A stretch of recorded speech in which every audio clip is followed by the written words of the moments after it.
bahwasanya orang beriman yang paling sempurna imannya adalah yang paling baik akhlaknya. Ini poin hendaknya kita perhatikan, bahwasanya iman diantaranya sangat mudah menjadi sempurna dengan akhlak yang baik. Kita sering merasa beribadah ketika kita sholat malam, ketika kita baca Al-Quran, ketika kita berzikir, ketika kita berhaji, berumrah. Tapi betapa sering kita tidak merasa sedang beramal soleh ketika kita sedang berakhlak mulia. Ketika kita sedang sabar, ya. Ketika kita sedang berusaha untuk senyum kepada orang yang mungkin menjengkelkan kita. Kita berusaha memaafkan, kita berusaha menghilangkan rasa dendam, kita berusaha tidak mengangkat suara. Itu adalah bagian dari akhlak. Namun betapa sering ketika kita melakukan tersebut, kita tidak merasa sedang mendapatkan pahala. Padahal akhlak itu pahalanya besar. Bahkan dalam hadis Rasulullah SAW menyebutkan, "Ma min syai'in athqalu fi mizanil mu'min yaumal qiyamah min husnil khuluq." Pada hari kiamat kelak tidak ada yang paling berat ditimbang di catatan di amal kebajikan seperti akhlak yang mulia. Maka sekali lagi saya ingatkan bahwasanya akhlak mulia adalah amal soleh yang sangat tinggi dan sangat besar, dan pahalanya sangat besar, dan sangat mudah menjadikan iman seorang sempurna. Sangat mudah menjadikan iman seorang sempurna. Makanya ketika Rasulullah SAW menyebutkan kaum mukminin yang paling sempurna imannya adalah yang paling baik akhlaknya. Rasulullah SAW menjadikan barometer akhlak sebagai barometer tentang ukuran keimanan seseorang. Maka kita sama-sama untuk melatih diri untuk bisa berakhlak yang mulia. Dan di antara barometer akhlak yang mulia adalah akhlak seorang terhadap istrinya. Akhlak seorang terhadap istrinya. Karena kalau kita bicara akhlak mulia terhadap kawan kita, terhadap bos kita, terhadap rekan kerja kita, kita mungkin mampu untuk berakhlak mulia. Kenapa? Karena kita bertemu dengan mereka tidak lama. Kita bisa berpura-pura murah senyum kepada dia, ya paling di kantor, ya. Setelah itu kita berpisah, ya. Dan kita juga nggak berani macam-macam karena dia sejawat kita, apalagi bos kita, ya. Tetapi akhlak yang sesungguhnya seorang ketika dia di rumah, ketika dia berhadapan dengan makhluk yang lemah, istrinya, yang kalau mau dia marahin, mau dia hantam, mau dia apain, tidak ada yang tahu, ya.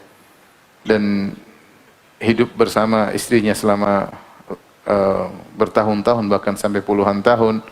Maka jika seorang bisa berakhlak mulia pada istrinya, maka dia telah menjadi orang terbaik di sisi Allah Subhanahu wa taala. Makanya kata Nabi sallallahu alaihi wasallam, "Khairukum khairukum li ahlihi wa ana khairukum li ahli." Sebaik-baik kalian di sisi Allah adalah yang terbaik bagi istrinya, dan aku adalah suami yang terbaik. Aku adalah suami yang terbaik. Ini tadi kenapa keterbaikan pada istri dijadikan barometer keterbaikan di sisi Allah, karena akhlak di rumah adalah akhlak yang tidak dibuat-buat, aslinya kelihatan.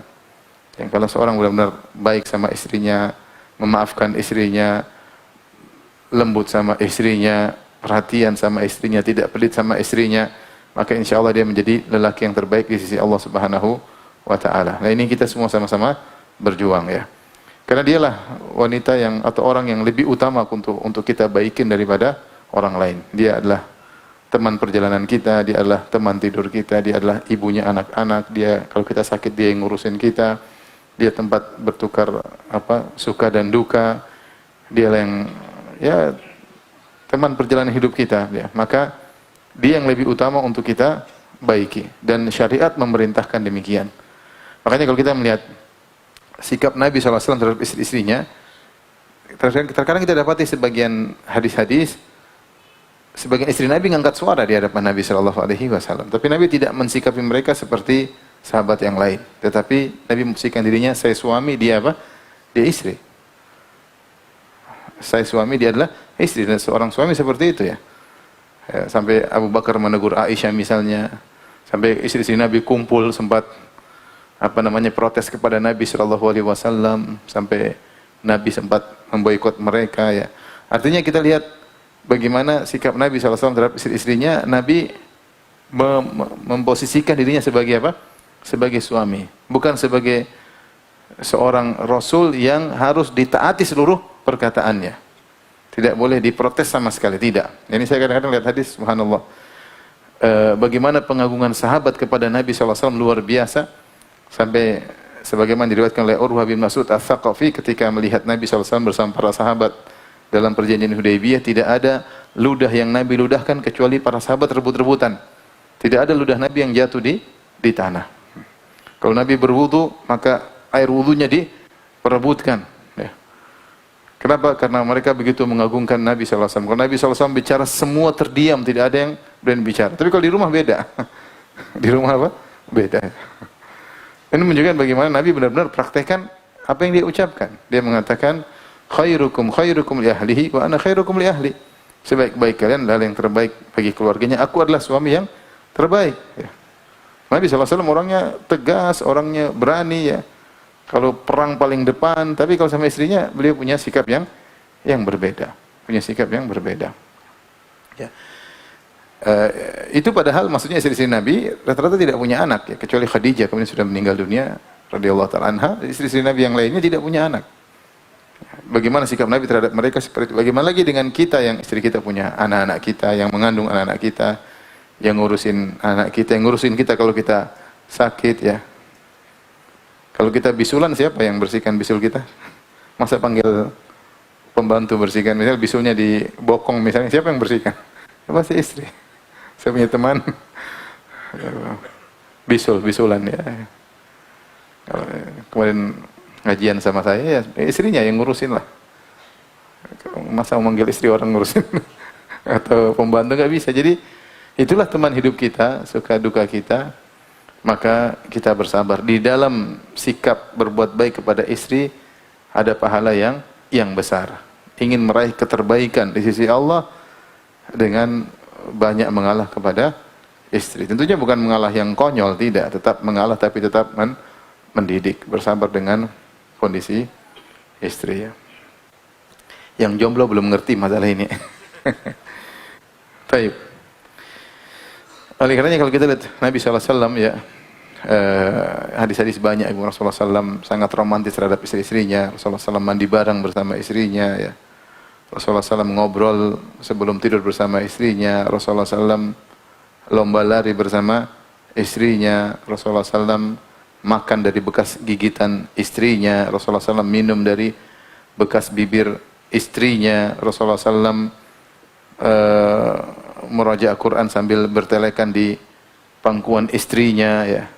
Rasulullah SAW berpuasa pun mencium istrinya. Rasulullah SAW berpuasa pun dia mencumbui apa? Istrinya ya. Subhanallah ya. Rasulullah SAW iktikaf pun masih menyuruh istrinya untuk menyisir rambutnya. Rasulullah SAW iktikaf pun dia masih ngobrol sama Sofiyah radhiyallahu ta'ala anha. Ketika Sofiyah ingin naik di atas onta, Rasulullah SAW mendirikan lututnya agar pahanya diinjak oleh Sofiyah agar bisa naik di atas onta ya. Dan terlalu banyak contoh-contoh dari Nabi SAW bagaimana romantisnya Nabi SAW kepada istri-istrinya. Sudah pernah kita bahas dalam pengajian khusus. Yang ini menunjukkan benar kata Rasulullah SAW, wa ana khairukum li ahli. Aku adalah suami yang terbaik bagi istriku. Tidak ada yang mengalahkan terbaiknya Nabi terhadap istrinya. Adalah teladan suami yang terbaik ya. Kita berusaha ke sana ya. Meskipun sering tersandung dan terjungkal di tengah jalan ya. Karena kita enggak sabar ya. Kita enggak sabar ya. Saya renungkan bagaimana Nabi sallallahu alaihi wasallam betapa sering pulang ke rumah pagi-pagi tanya sama istrinya, ada makanan enggak? Kata istrinya enggak ada. Kata Nabi sallallahu alaihi wasallam, "Idzan fa ana shaim." Kalau gitu saya puasa. Subhanallah. Coba kalau kita pulang, ada sarapan enggak? Enggak ada. Ngapain aja dari pagi? Memang beda antara kita dengan para salaf ya. Jadi maksud saya kita nggak usah jauh-jauh cari pahala di luar-luar sana ya. Kita di rumah aja bisa jadi terbaik di sisi Allah. Tapi ini perlu perjuangan. Perlu perjuangan. Apalagi kalau seorang diuji dengan istri yang tidak solehah. Ya. Kalau seorang diberi istri yang solehah, insya Allah sih mudah.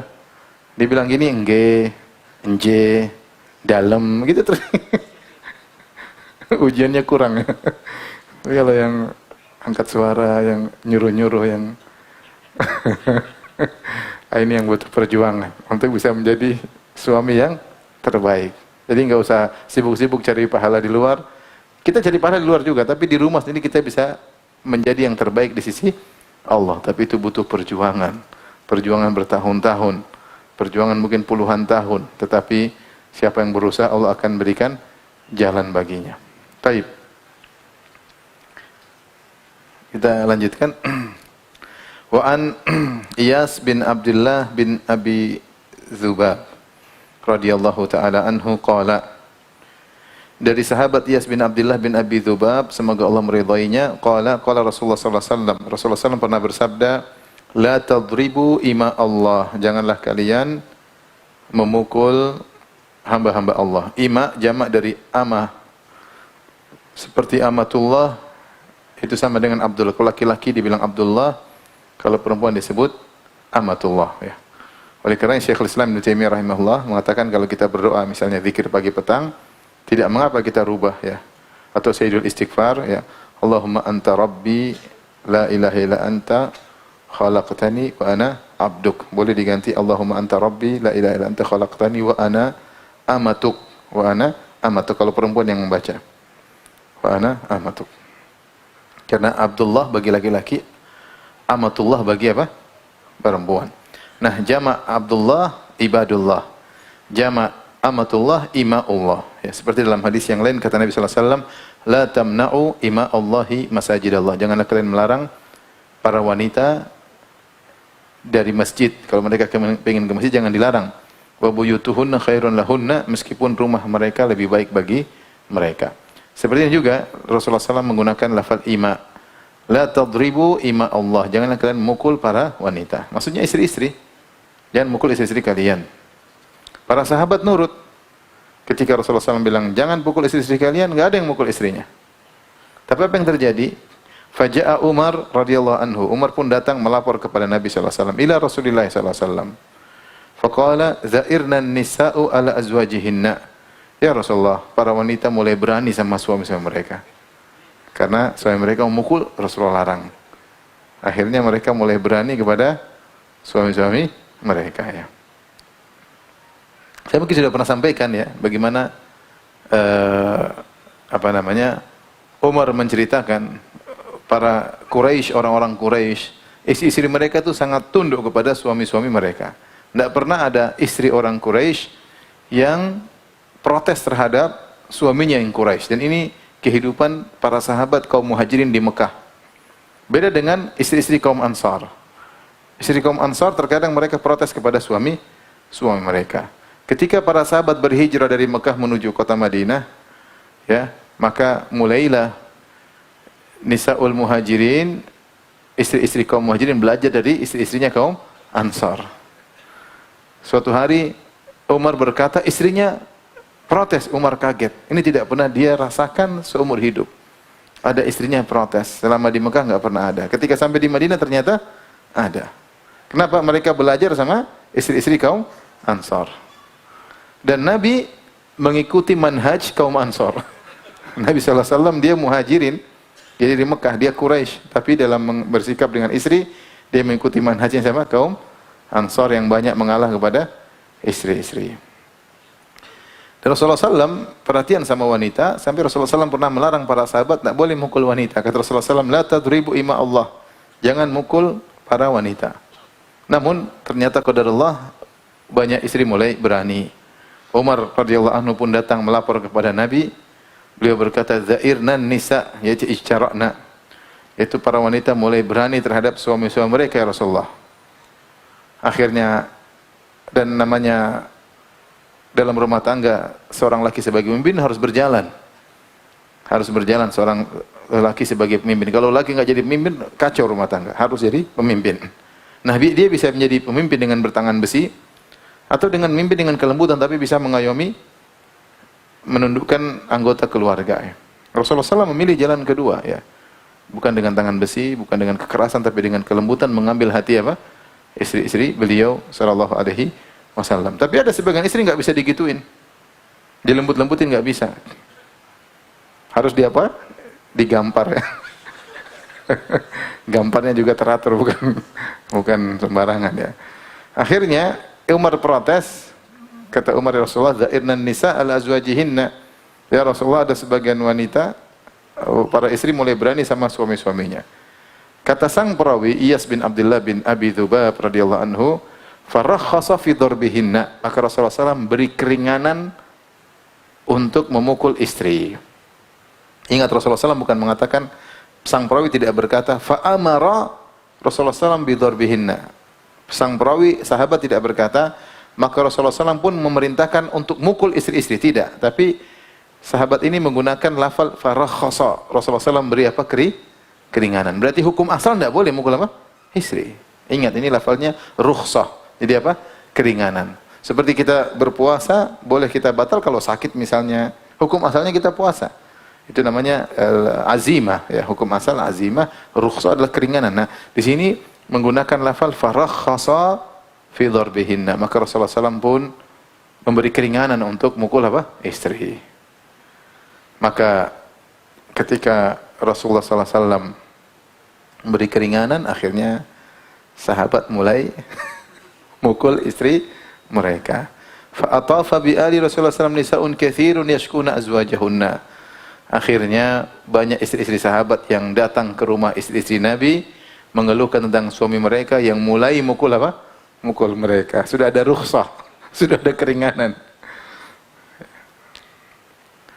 Faqala Rasulullah sallallahu laqad atafa bi ali baiti Muhammadin nisa'un katsirun yashkuna azwajahunna laisa ulaika bi khiyarikum. Maka Rasulullah SAW ketika dilaporkan, Rasulullah SAW mengatakan, sungguh banyak wanita yang datang ke rumah istri-istriku, ya, mengeluhkan tentang suami-suami mereka yang mulai mukul mereka. Kata Nabi, laisa ulaika bi khiyarikum, sungguhnya suami-suami yang suka mukul istri bukanlah yang terbaik di antara kalian. Artinya boleh, meskipun boleh, tapi itu bukan langkah yang terbaik.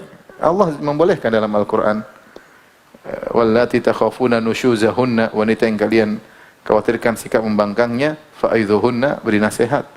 Kalau belum terima, wahjuruhunna fil madaji', maka boikot di tempat tidur. Kalau belum terima lagi, wadribuhun, maka pukullah mereka. Boleh mukul, tetapi itu pilihan yang terakhir, dan yang sering mukul bukanlah lelaki yang terbaik. Ya. Rasulullah mengatakan, laisa ulaika bi khiyarikum. Suami yang suka mukul istri bukan yang terbaik. Makanya ketika ada Fatimah binti Qais habis masa iddahnya, terus ada yang melamar, ya, Abu Jaham kalau tidak salah, maka Fatimah bertanya, Rasulullah, ada dua orang melamar, salah satunya Abu Jaham. Kata Rasulullah SAW, amma Abu Jaham fadarrabun lin nisa, suka mukul istri. Dalam riwayat la yada'ul asa an atiqihi, dia tidak pernah melepaskan tongkatnya dari pundaknya. Artinya kinayah bahwasanya dia suka mukul apa? Istrinya. Jangan nikahin dia, jangan terima lamarannya. Artinya tentu kurang baik seorang yang suka mukul apa? Istri. Rasulullah SAW mengatakan, laisa ulaika bi khiyarikum, dan itu bukan lelaki yang terbaik, ya. Ini dalil bahwasanya, ya, sebagian wanita boleh diberi pukulan, tentunya pukulan yang bukan dendam, tapi pukulan mendidik, ya, pukulan mendidik, ya. Tidak boleh dipukul di daerah-daerah yang bisa berakibat fatal, tidak boleh mukul di wajah, tidak boleh pukul dengan pukulan yang buat bengkak, ya, pukulan yang mendidik agar dia sadar, karena tujuan pukulan tersebut bukanlah untuk melukainya, tetapi untuk mendidiknya, ya, untuk mendidiknya. Kalau ternyata dipukul tidak mau berubah, ya bisa diceraikan, ya. Tidak harus menjadi tempat untuk penyiksaan. Kalau enggak bisa, ya sudah, lepaskan, masih ada wanita yang lain, ya. Dan ini juga dalil boleh dipukulnya wanita, namun itu bukanlah sikap yang terbaik bagi seorang suami. Seorang suami menghindar untuk tidak mukul istrinya sama sekali, kecuali dalam kondisi yang darurat, ya, dalam kondisi yang darurat, ya. Baik, hadis terakhir yang kita bahas pada kesempatan kali ini, Wa Abdullah bin Amr bin Al-As radhiyallahu anhuma, dari Abdullah bin Amr bin Al-As radhiyallahu anhuma, anna Rasulullah sallallahu alaihi wasallam Rasulullah sallallahu bersabda, ad-dunya mata'un, sungguhnya dunia itu adalah mata. Mata itu adalah sesuatu yang yustamta' bihi, kita bisa menikmatinya tapi dia tidak abadi. Itu namanya mata dalam bahasa Arab. Barang-barang, aset, apa itu semua namanya mata. Bisa kita manfaatkan, bisa yustamta' bihi, tetapi dia tidak abadi. Dia bisa hilang, dia bisa rusak, dia bisa sirna, dia bisa berubah dan yang lainnya. Kemudian kata Nabi SAW, khairu mata'iha al-mar'atu salihah. Dan sebaik-baik mata dunia, itu barang yang bisa dinikmati dari dunia, adalah istri yang salihah. Sebagian orang mengartikan dunia mata maksudnya perhiasan, ya. Tapi mata sebenarnya bukan perhiasan secara bahasa Arab. Itu mata itu barang-barang, aset atau perabotan atau sesuatu yang bisa dimanfaatkan namun tidak kekal namanya. Dan semua dunia adalah mata. Tidak ada yang kekal di dunia. Wa khairu mata'iha, dan sebaik-baik barang yang bisa dinikmati di dunia adalah istri yang salihah. Hadis riwayat Muslim. Wallahu alam, ya.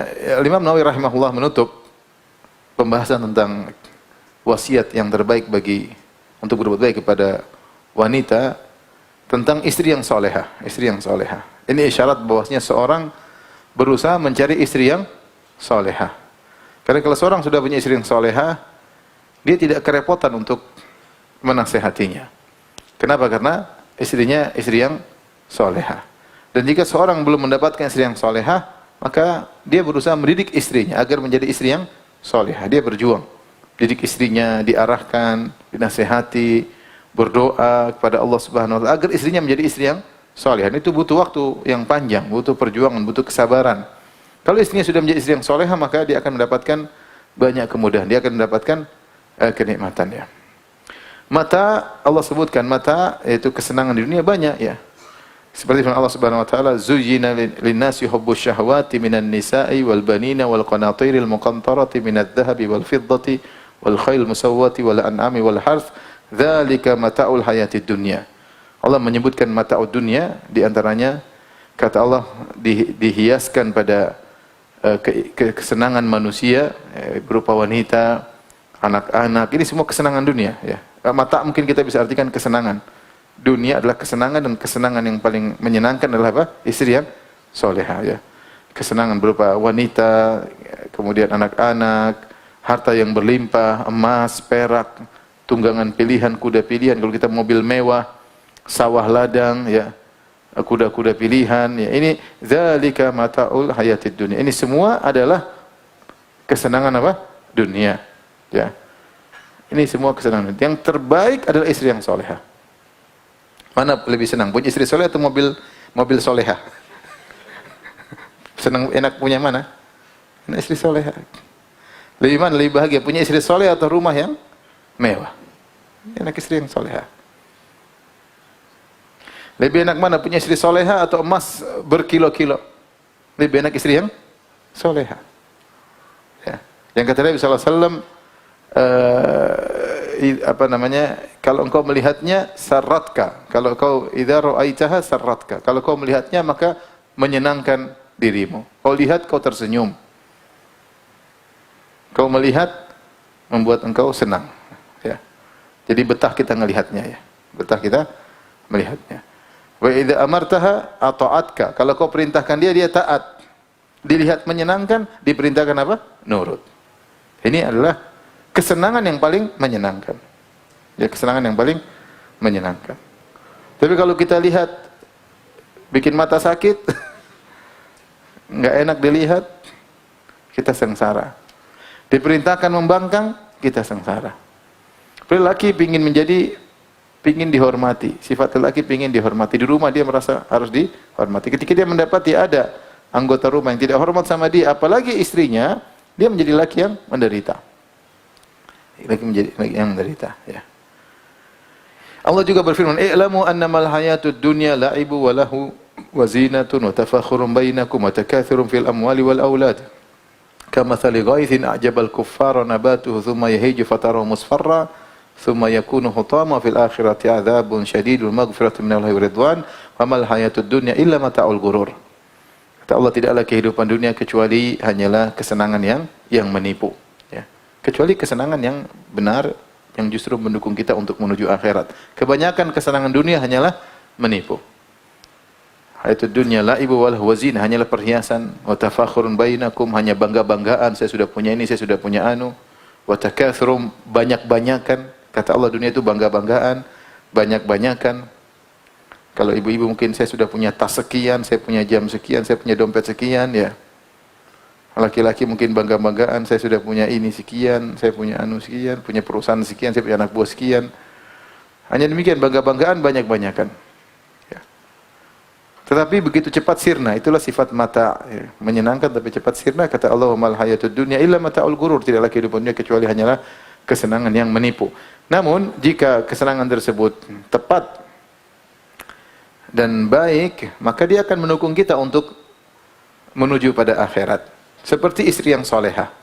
Kata Nabi SAW, liyattakhidh ahadukum, hendaknya salah seorang dari kalian menjadikan atau memiliki qalban syakiran, memiliki hati yang suka bersyukur, walisanan dzakiran, hendaknya kalian memiliki lisan yang suka berzikir, wa imra'atan salihatan tu'inuhu ala amril akhirah, hendaknya dia memiliki wanita yang salehah yang membantu dia untuk urusan akhirat, membantu dia untuk meraih urusan akhirat, mengingatkan dia kepada hari akhirat, mengingatkan dia untuk bersedekah, mengingatkan dia untuk salat malam, mengingatkan dia untuk salat duha, mengingatkan dia untuk zikir pagi petang, ya. Betapa bahagia kita lagi jauh dari istri, tiba-tiba istri bilang, "Abi, jangan lupa zikir pagi petang." Masya Allah, ya. Mau keluar rumah jangan lupa doa keluar rumah. Bukan, "Abi, jangan lupa oleh-olehnya." Jangan lupa transfer. Enggak, ya, ini perhiasan mata yang mengesalkan. Yang kita menyenangkan kalau kita lagi luar, jangan lupa doa fi amanillah. Wah, enak kedengarnya. Masya Allah. Habis di pesawat fi amanillah. Apalagi doanya 2, 3, 4. Jadi bahagia, orang bahagia, ya. Tapi kalau dari jauh-jauh udah setengah mati, jangan lupa transfer. Kau belum masuk, ada pusing, ya.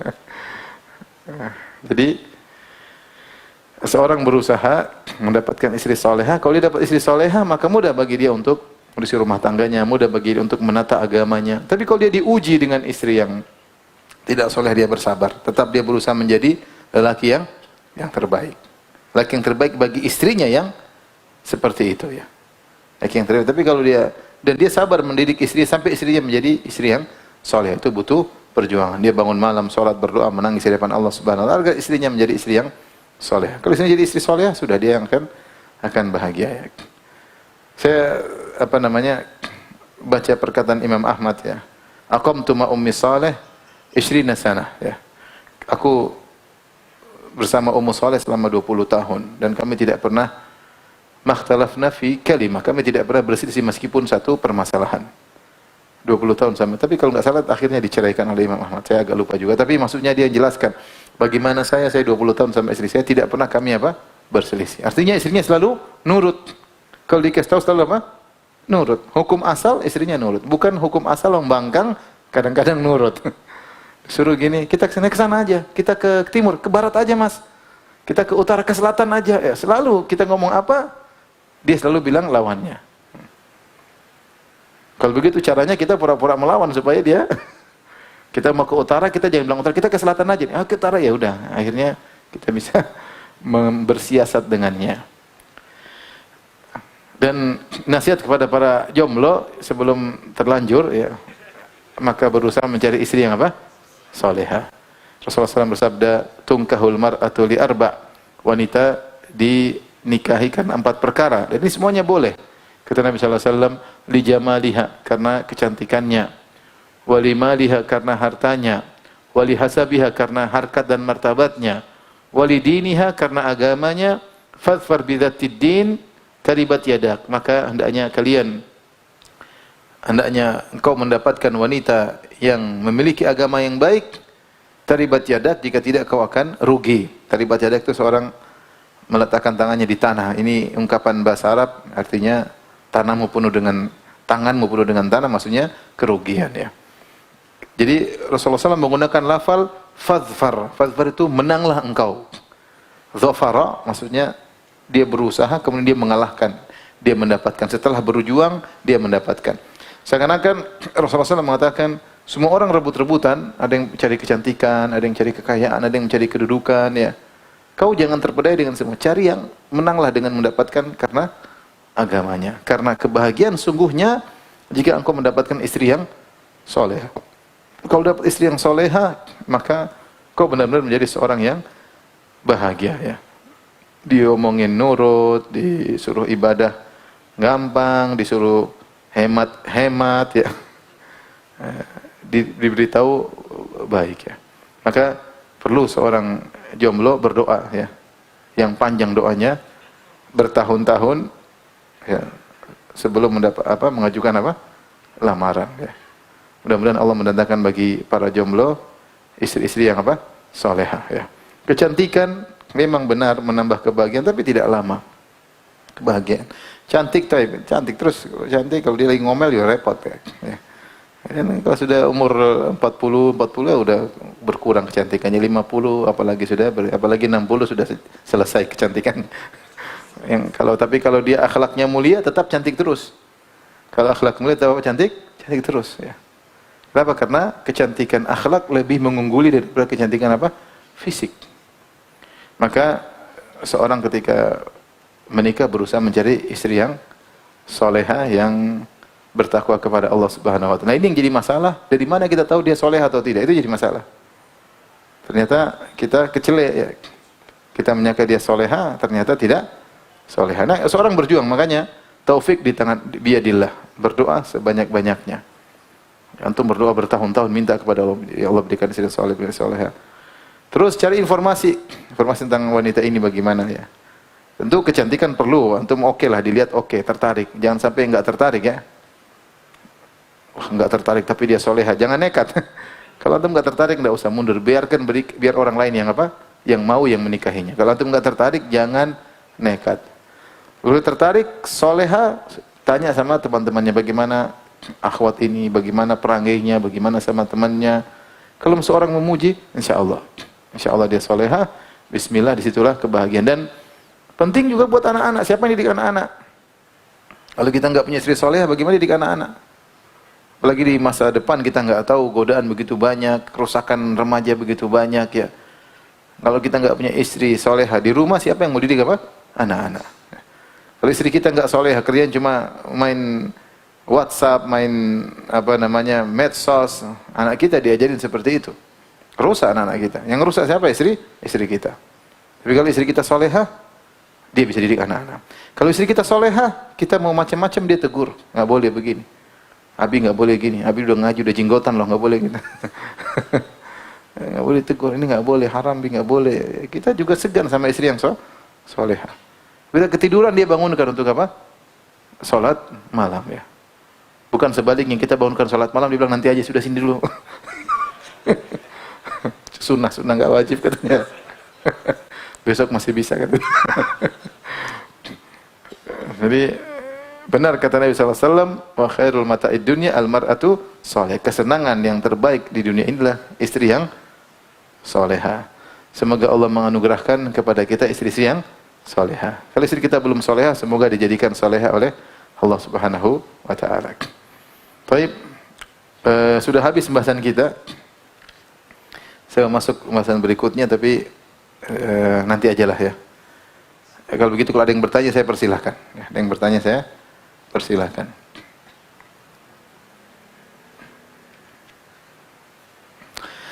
Apabila istri tidak taat sama suami, apakah ada kaitannya dengan ketaatan atau dosa yang kita lakukan? Bisa jadi Allah menimpakan musibah kepada kita melalui orang terdekat kita, ya. Sehingga kita diuji dengan ketidaktaatannya. Tapi bisa jadi memang benar-benar ujian, bukan karena dosa. Seperti Nabi Nuh alaihissalam diuji dengan istrinya. Kemudian Nabi Lut juga diuji dengan istrinya. Tapi ketika istri kita tidak nurut, kita perbaiki diri. Kita banyak istighfar. Kita banyak mohon ampun kepada Allah Subhanahu wa taala. Inilah yang disampaikan oleh Ibnul Jauzi ketika ada seorang lelaki yang mengeluh kepadanya tentang istrinya yang sangat buruk akhlaknya, tapi dia tidak bisa menceraikan istrinya karena dia punya utang sama istrinya tersebut, sehingga dia terkekang dalam penderitaan. Maka Ibnu Jauzi mengatakan, pertama perbaiki dirimu. Perbaiki dirimu, tinggalkan maksiat, salat malamlah, intinya bermunajat kepada Allah, minta kepada Allah, ya, agar Allah memperbaiki apa? Istri. Ada dua kemungkinan ya. Tapi intinya apapun yang kemungkinan yang ada, apakah karena kita sedang diuji atau karena dosa-dosa masa lampau kita, kita tetap menghadapinya dengan syariat, yaitu kita memohon kepada Allah agar istri kita diberi hidayah dan kita berusaha menasihatinya, menasihati dengan cara yang baik. Kita ngobrol dengan baik, duduk yang baik, sampaikan dengan dari hati ke hati ya. Seperti itu.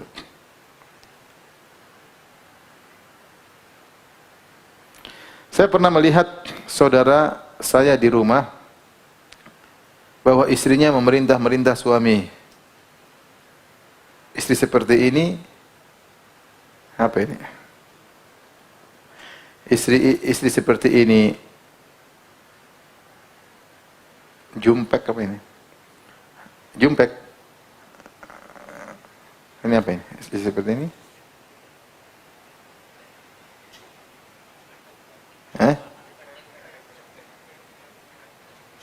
Jutek. Khilaf.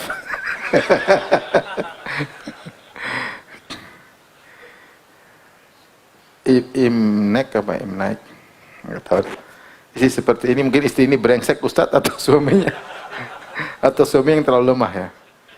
Bisa dua-dua, kita nggak tahu ya. Istrinya, suaminya bisa lemah. Jadi maksud saya, kita bukan berarti baik sama istri kemudian kita nurut sama istri apa? Segala yang dia karena sebagian istri tidak bisa menggunakan akal sehatnya ya. Ya, dia terpengaruh dengan temannya, pikirannya dunia melulu. Ya kita hadapi tapi dengan tenang, tidak harus kita ngamuk-ngamuk. Ya, tapi bukan berarti kita harus tunduk. Ada hal yang kita sudah tidak bisa syariat melarang. Nggak boleh, ini dosa, nggak boleh. Kita bilang begitu, dia ini nggak boleh dosa. Ya. Nasihati, kamu istri punya kewajiban, saya juga punya kewajiban. Kewajiban sudah saya jalankan, kamu kewajiban jalankan juga dong. Nasihati ya, jangan dibiarkan ya.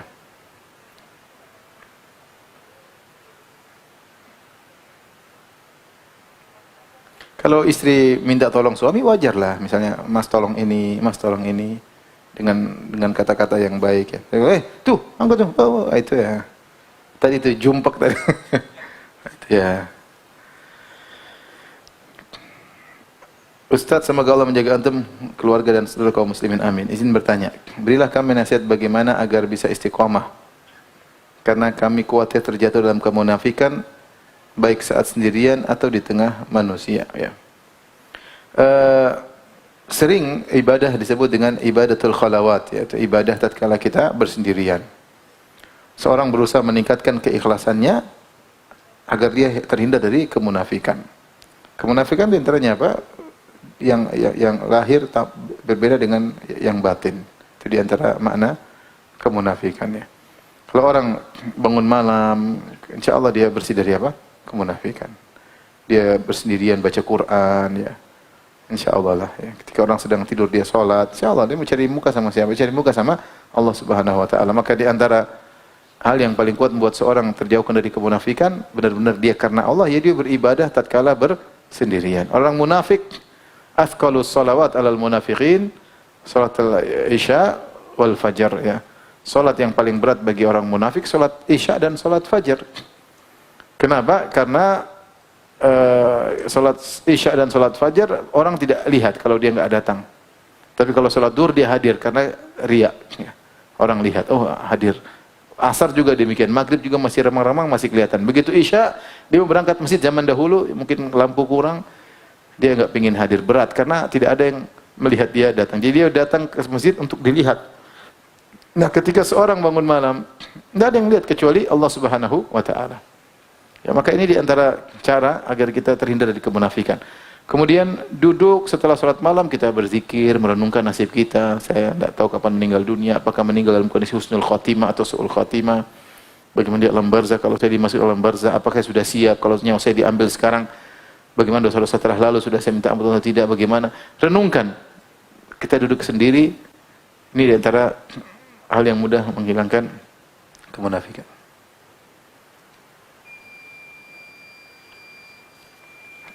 Azan ya.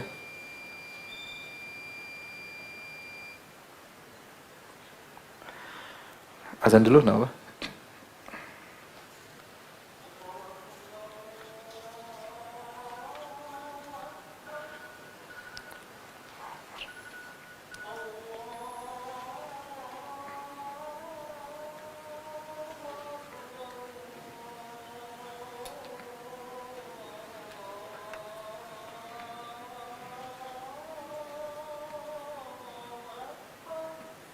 Allah.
Baik, hadirin hadirat, pertanyaan berikutnya, bagaimana menghadapi perempuan yang berkata bahwa kenikmatan di surga itu dominan untuk laki-laki? Ia menganggap hal itu tidak adil. Ya, ia anggap juga dan perintah taat kepada suami itu berlebihan. Kita katakan bahwasanya tentu di antara keadilan adalah meletakkan sesuatu pada tempatnya. Itu disebut dengan keadilan. Keadilan itu bukan menyamakan. Dalam Islam, sesuatu yang berbeda harus dibedakan. Ya. Makanya Allah membedakan banyak hal dalam Al-Quran. Ya, afanajul muslimina kal mujrimin. Apakah kami mau samakan antara para pendosa dengan orang-orang Islam? Ya. Seperti Allah mengatakan, Kul hal yastawil ladhina la ya'lamun, Kul hal yastawil ladhina ya'lamun ladhina la ya'lamun. Apakah sama antara orang berilmu dan orang tidak berilmu? Ya. Sehingga namanya adil bukan berarti menyamakan, tapi meletakkan suatu pada tempatnya, yaitu wad'u syai' fi mawdhihi. Meletakkan suatu pada tempatnya. Nah, Allah menciptakan laki-laki dengan perempuan dengan perbedaan ya. Laki dengan fisik yang berbeda, dengan mungkin emosional yang berbeda, beda dengan perempuan dengan kelembutannya, dengan emosionalnya. Maka masing-masing diberikan syariat yang pas bagi sang lelaki maupun sang wanita. Ketika dia harus mengandung dan dia harus ngurusi anak, maka Allah memberikan bentuk fisik yang pas bagi sang wanita dengan emosionalnya, dengan atifahnya, kelembutan hatinya yang cocok bagi seorang wanita yang akan melahirkan seorang anak yang anak tersebut akan dalam perutnya. Beda dengan laki-laki yang diciptakan untuk bekerja dengan fisik yang kuat, untuk bertarung dengan dalam kehidupan, untuk mencari nafkah buat istri. Maka Allah turunkan syariat yang pas bagi semuanya. Di dunia ada, dan masing-masing punya kesenangan berbeda-beda. Perempuan senangnya masak-masak, misalnya keindahan, lihat tas indah lah, baju yang indah. Laki-laki punya kesenangan yang beda ya. Laki punya kesenangan yang berbeda. Maka adalah keadilan meletakkan suatu pada tempatnya, bukan menyamakan keduanya ya. Kalau kemudian semuanya disamakan ya, maka itu justru tidak adil, justru tidak adil ya. Suami yang disuruh hamil ya nggak bisa ya, nggak bisa. Istri yang suruh kerja keras nggak bisa ya, masing-masing diletakkan pada tempatnya. Nah demikian juga ketika kita menganalogikan dengan kehidupan dunia, ya kita analogikan dengan kehidupan akhirat ya. Akhirat pun demikian, kenikmatan masing-masing ya. Apa yang didapati oleh lelaki juga dirasakan oleh wanita ya. Hampir seluruh kenikmatan, tapi masing-masing punya keinginan tersendiri yang Allah penuhi. Yang Allah penuhi. Bagaimana dikatakan bahwasanya hanya dominan kepada laki-laki? Kenikmatan yang Allah sebutkan di surga untuk laki-laki dan apa? Perempuan semuanya. Sungai, apa dinikmati cuma laki-laki? Ya, sungai-sungai surga laki-laki dan perempuan juga menikmati. Makanan surga laki-laki dan perempuan yang menikmati. Semua yang berkeinginan akan dikabulkan berlaku bagi laki-laki dan berlaku juga bagi wanita. Tidak ada bedanya. Kenikmatan, mohon maaf, hubungan intim juga dilaksanakan, didapatkan laki-laki dan perempuan. Tidak ada bedanya. Terus apa bedanya? Ya. Paling mereka berkata laki-laki disebutkan punya bidadari. Perempuan kita nggak tahu. Allah tidak sebutkan bukan berarti mereka tidak. Mereka punya kenikmatan juga yang mereka rasakan ya. Ya jadi bagaimana seorang menghukum bahwasanya di surga tidak adil. Sementara semua kenikmatan dirasakan oleh yang sama, laki-laki, perempuan juga merasakan apa yang dirasakan oleh laki-laki. Makanya Rasulullah mengatakan laisa fil jannah a'zab, tidak ada jomblo di surga. Jadi semua pasti menikah, pasti punya pasangan. Ya, mengenai seorang laki-laki sedang dengan beberapa wanita, seorang wanita dengan cukup dengan seorang laki atau dengan berapa laki, itu urusan di surga. Tidak bisa kita analogikan dengan apa di dunia. Contoh mungkin mengatakan, Ustaz kalau seorang laki-laki masuk surga, dia punya istri 4, terus nanti di sana ribut melulu. Kita bilang enggak. Allah sudah sebutkan wa naza'na ma fi sudurihim min ghillin, sebelum masuk surga semua penyakit hati dicabut. Yang mengatur hati ini siapa? Allah Subhanahu wa ta'ala. Kenapa kita suka sama ini? Kenapa kita suka sama itu? Allah yang mengatur rasa suka. Ketika Allah misalnya memutuskan urat cemburu, selesai. Enggak ada kecemburuan, selesai. Dia bahagia. Tanpa ada kecemburuan. Intinya masuk surga dulu baru tahu bahwasanya tidak ada kezaliman di sana. Jangan kita bilang zalim, antum anti aja tidak pernah masuk ke dalam surga. Anti tidak tahu ya. Dan apa kezaliman dalam Al-Qur'an? Enggak ada. Ya. Semuanya, kenikmatan apapun semua dirasakan oleh apa? Laki-laki. Laki-laki merasakan, perempuan juga merasakan. Terus kezaliman di mana? Adapun taat kepada suami, ini syariat ya. Taat kepada suami dan syariat tersebut ada maslahatnya. Makanya ada syariat nikah, ada syariat mahar laki-laki yang bayar, ada syariat laki-laki mencari nafkah. Kalau kita bilang bisa saja laki-laki protes, oh enak aja kita yang cari-cari nafkah, dia duduk-duduk di rumah. Bisa saja dibolak-balik, tapi Allah kasih syariat yang pas bagi laki-laki, yang pas bagi apa? Wanita ya. Ketaatan dalam rumah tangga perlu. Coba kalau nggak ada ketaatan terus dualisme dalam rumah terus gimana? Gampang, kalau suami merintah kepada maksiat ya jangan ditaati, sudah aturan, tidak boleh. Kalau suami merintah kepada kebaikan harus apa? Taat. Ini aturan dari Allah Subhanahu wa taala. Kecuali dia nyuruh untuk yang maksiat maka jangan ditaati. Terus salahnya di mana? Mencari nafkah laki-laki, yang berjuang keras laki-laki, ya, yang berikan mahar laki-laki, ya. Perempuan dengan kesenangannya di rumah ngurus anak. Kalau dibalik coba, perempuan yang nafkah, laki-laki suruh ngurus anak, gimana? Enggak bisa lah. Antum suruh ngurus anak coba. Enggak ngurus anak gendong, enggak bisa. Karena tidak pas bagi laki-laki. Ya. Oleh karenanya tidak ada kezaliman dalam syariat. Justru lihat di luar sana bagaimana perempuan jadi barang dipakai sama siapa saja ya.